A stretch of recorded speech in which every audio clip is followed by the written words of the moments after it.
Alright, so after over a month of no follow-up besides a photo on Instagram and Flickr, I'm here to showcase my 2016 SHIPtember build. If you want to learn more about SHIPtember and my original plans with this mock and how they played out, feel free to take a look at my updates that I made along the way. If you want to stay after the main video a little bit, I'll have an explanation of why it took me so long to put out this video and kind of a reflection on this whole build now that it's finished.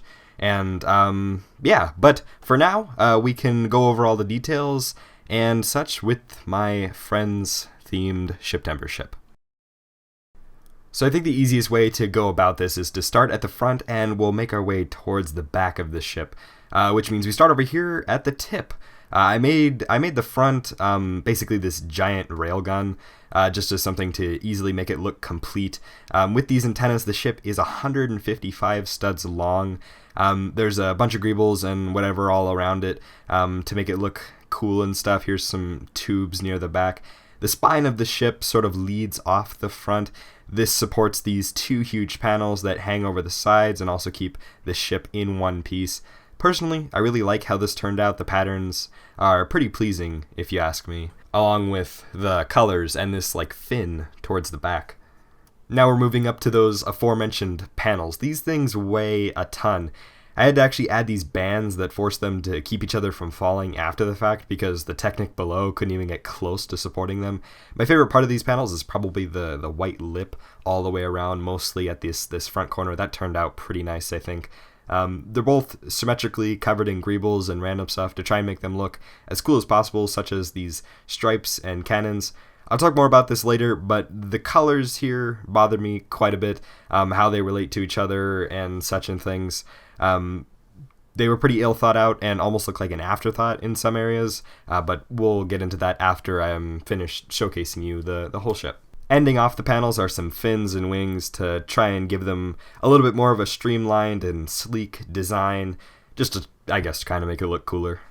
Before we finish up with this front section, I'll just give you one last overall look at everything. The cannons, the intake things at the front or whatever these are, and then these not very attractive looking greebles in the middle that were just kind of there to finish off this section. But they're there, yeah, so now we can move on to the back section when the ship makes a transition into this even more greeble covered section, this dark gray area.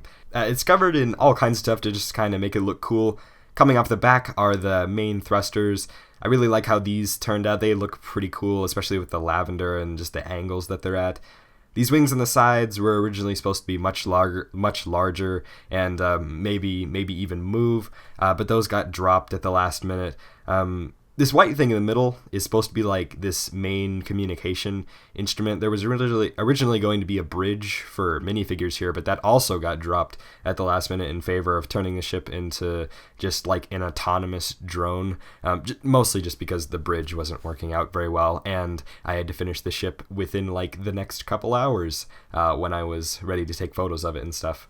Underneath all of this is about the only play feature in this whole build, which is to drop these alien pods from the ship via buttons on the top. The idea is that the ship goes around the galaxy spreading the Friends plague or whatever to different planets. The pods are filled with studs to kind of symbolize eggs or something, and they've got like little thrusters on the back or whatever. I think the bottom area where these drop out turned out kind of nice, and the buttons are pretty well implemented, and I really like the idea of this and how they turned out. This might be one of my favorite parts of the whole ship. Now, I'm sure this is a question everyone has been asking, or at least should have been asking. Does it swoosh? Can it fly, or will it fall apart in my hands? I'll let the footage speak for itself.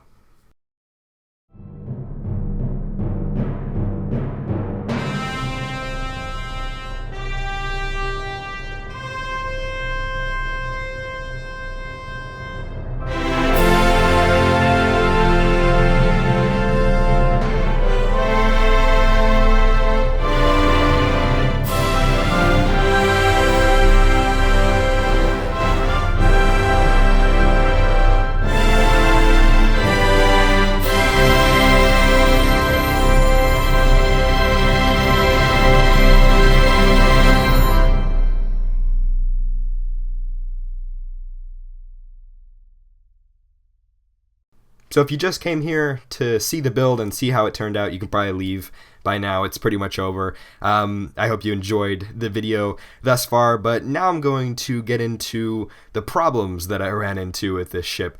SHIPtember's supposed to be a challenge, and it definitely was. And near the end, all I wanted was for it to be over. I wanted the ship to be finished, but at the same time, I didn't want to work on it. It basically just turned into this like mundane, drawn-out build. The reason I didn't want to work on it was because I was getting totally turned off to everything about the ship. Everything I had a problem with was basically came down to a lack of planning. And I guess that's where my silver lining is, in the learning experience about planning. Before SHIPtember, I thought I had all my planning down. I thought a lot about how it was going to go down, but clearly that wasn't enough. The colors weren't thought out, and I soon came to dislike how they were placed and how many colors there were. I basically just took a bunch of friends related colors and tried to incorporate them into the ship as I was going. Maybe I should have more carefully selected those colors and then decided where they were going to go and how they were going to interact with each other and stuff. That could have been thought out better. The techniques weren't planned out well enough to the point where I would work on one single part for hours and hours through many different divisions only to finally give up and do something much more simple. I bet only 10% of the time I spent building went into parts that actually made it into the final cut of the build. But after finishing this project, I think I'm just as much as excited for next year. I've got a few more problems solved that I can work toward ironing out with the next build. And although it probably won't go any smoother next time as I try and do new and different things only to run into more problems, I can hope and assume that it will. So for the people who watched this entire video and maybe checked out the other updates, I hope you learned something for yourself from my experience. And if you try anything similar, it'll make it a little bit easier. So I'll see you guys next SHIPtember. Hopefully I'll make another ship. And yeah, I'll see you guys later.